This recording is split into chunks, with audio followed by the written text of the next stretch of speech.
Ok, alors qu'est-ce qui se passe cette semaine sur les marchés? Alors sur les marchés, on a une semaine qui est très chargée, on a la Fed, on a la BCE, on a le NFP qui va tomber aussi, donc c'est une grosse semaine au niveau des news économiques. Donc on a eu pas mal de volatilité aussi sur l'euro-dollar, sur le CAC 40 également, ça va aussi influencer donc toutes les news qu'on va avoir. Donc en plus de la BCE, de la Fed et du NFP, on a également d'autres banques centrales qui vont publier leurs chiffres, donc il va y avoir beaucoup de news cette semaine. Et le marché a déjà bougé avant même les news, on le voit ici sur le S&P 500. Donc si on regarde le S&P 500, on avait déjà rebondi ici, donc la semaine dernière on était en train de rebondir sur les 4060 ici, donc on a commencé à rebondir et là on voit bien que voilà, le rebond commence à arriver, on va avoir de la volatilité durant cette semaine et peut-être la semaine d'après aussi, donc vu qu'il y aura de la volatilité, il y aura sûrement des opportunités. Donc là sur le S&P 500, on voit déjà que ça commence à être intéressant parce qu'on commence à reprendre la tendance haussière. Si on regarde le CAC 40 également, on commence à repartir à la hausse, alors là-dessus on était sur des niveaux records historiques, donc au plus haut à 7560, et là on a rebondi sur 7400, donc le niveau qu'on avait cassé, on a rebondi pile dessus, et là on commence à repartir à la hausse. Donc là c'est intéressant, on a une très belle figure ici, on a un niveau qui est très bien tracé sur 7400, on a une belle figure en plus de rebond, donc là c'est intéressant, on a une tendance haussière qui va sûrement se dégager sur le CAC 40 et du coup aussi sur le S&P 500. Donc si on regarde sur le Forex ici, sur l'euro-dollar, alors l'euro-dollar on a une tendance haussière ici, on a commencé à partir sur le niveau ici de résistance, on l'avait cassé une première fois, on a réintégré, une deuxième fois on a réintégré, là on commence à réintégrer sérieusement. Si on casse ce niveau là et cette droite de tendance et qu'on passe sous les 1,095, là on pourrait partir plutôt sur une tendance baissière. Donc là-dessus, il y a une tendance baissière qui est à risque, en tout cas on va sûrement avoir un mouvement baissier ici sur l'euro-dollar et peut-être sur d'autres paires ici, puisque là on commence, voilà, le prix commence à stagner de plus en plus, commence à chuter, on aura sûrement une cassure de niveau. Si on a une cassure des 1,093, là à ce moment-là on pourrait partir plus à la baisse. Donc pour l'instant on est dans une stagnation aux alentours des 1,10. Donc il y a de fortes chances qu'on s'éloigne de ce niveau à la baisse. Si on regarde ensuite sur le GBP USD, alors là c'est pareil, on avait un range finalement, donc le prix a rangé entre 1,23,5 et 1,25,5, donc là-dessus on a rangé, on est revenu ici, on a fait une fausse cassure, on a réintégré, donc là il y a de fortes chances qu'on aille chercher le niveau ici des 1,235, donc qui est un niveau plutôt à la baisse, qui correspond à l'intérieur de ce range. Si on regarde sur l'or également, alors sur l'or il n'y a pas du tout de volatilité, pas trop d'opportunités ici pour l'instant, donc il y a surtout une stagnation ici, donc pour l'instant sur l'or on s'attend à ce que la stagnation continue. Si on a de la volatilité qui peut arriver, ça peut être intéressant dans une stratégie à la hausse comme on en avait parlé les semaines d'avant. Ensuite si on regarde le pétrole, alors on en a beaucoup parlé ces dernières semaines puisqu'on a eu un gap ici qui était assez impressionnant, il y a eu un très fort mouvement haussier, donc on est parti sur une tendance à la hausse, puis là on repart sur une correction, donc on vient corriger simplement la moitié du mouvement, donc une correction classique comme on en a parlé les semaines d'avant. Donc simplement on a comblé le gap ici qu'on a eu ici, donc on est revenu dessus à la baisse, on corrige ici sur la moitié du mouvement, on comble le gap et ensuite on pourrait partir sur une tendance haussière. Donc si on a une cassure haussière qui continue, on pourrait tout à fait partir sur une tendance haussière sur le pétrole en marquant un plus bas qui serait ici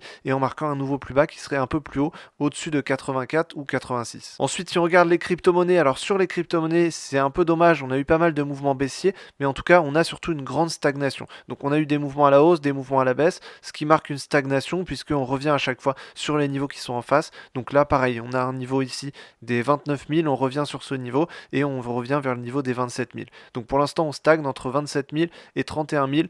Voilà, on a en tout cas un potentiel haussier qui est intéressant, qui pourrait se marquer, mais simplement pour l'instant on n'en a pas, on est toujours dans un range entre 31 000 et 27 000. Sur l'Ethereum, on est à peu près dans la même chose, on est sûrement plus haussier sur l'Ethereum que sur le Bitcoin, en tout cas il y a plus de tendance ici, le range est un peu moins marqué, mais on a quand même une hausse, une poussée à la hausse, puis ensuite une correction, donc là on est toujours en train de corriger, c'est peut-être la fin de la correction, mais en tout cas si c'était la fin de la correction, ce serait intéressant de prendre des mouvements à la hausse, donc il va sûrement y avoir des mouvements à la hausse à mon avis dans les prochains mois, en tout cas c'est pas pour le moment. Si on regarde l'USD CHF, alors là-dessus on avait une opportunité qui est très intéressante et on la voit encore mieux cette semaine, donc on voit qu'on avait une tendance baissière, on a cassé le niveau des 0,86 à la baisse, et là on commence à casser cette droite de tendance, et si on casse les 0,90 à la hausse, là ça pourrait être une vraie opportunité d'achat. Donc pour l'instant on est déjà sur une opportunité au vu de la configuration qu'on a ici, mais si on casse les 0,90, on serait encore plus sur une opportunité intéressante. Donc là on a une configuration qui est très intéressante. Si on regarde sur USD Yen également, on a une opportunité qui est très intéressante également. Alors elle est déjà partie, on a le gros du mouvement qui est déjà parti, c'est un peu dommage, mais en tout cas on a quand même une opportunité à la hausse, et là on va viser les 138 et ensuite les 141. Donc là voilà, on a quand même une opportunité à la hausse ici sur USD Yen. Sur USD CAD, si on regarde, on a une opportunité ici plutôt à la baisse sur la correction de ce mouvement-là, sur le mouvement baissier qui est en train de partir. Donc là, on a une configuration intéressante également. Mais je pense que cette semaine, l'opportunité la plus intéressante, à mon avis, elle est plutôt sur le S&P 500. Si on regarde le S&P 500, on avait une stagnation ici qui dure déjà depuis presque un an. Donc on est toujours entre 3600 et 4300 dans ce grand range ici. Ça s'est un peu réduit à partir de octobre-novembre l'année dernière, mais on est quand même toujours en stagnation. On n'a plus de mouvement haussier comme on a pu avoir ces dernières années ici avec cette grande tendance à la hausse. Donc là ici, on va sûrement retrouver une tendance à la hausse puisque historiquement sur les indices c'est ce qui arrive. Maintenant à ce moment-là, on est peut-être sur une opportunité qui peut être intéressante puisqu'on a un mouvement qui est quand même nettement différent des autres mouvements qu'on a eu avant. Là on a une hausse qui paraît faisable, qui est tout à fait, qui s'approche des niveaux de résistance.